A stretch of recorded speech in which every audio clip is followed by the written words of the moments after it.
قالت: نعم رأيته.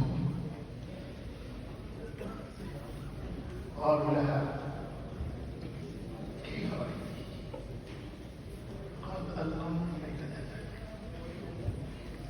الأمر ليلة لم أر قبله ولا بعده مثله. رواه الطبري. وسئلت الربيع بنت معوذ عن النبي صلى الله عليه وسلم، قيل لها: صفي لنا رسول الله صلى الله عليه وسلم. قالت: إذا رأيته قلت الشمس طالعة.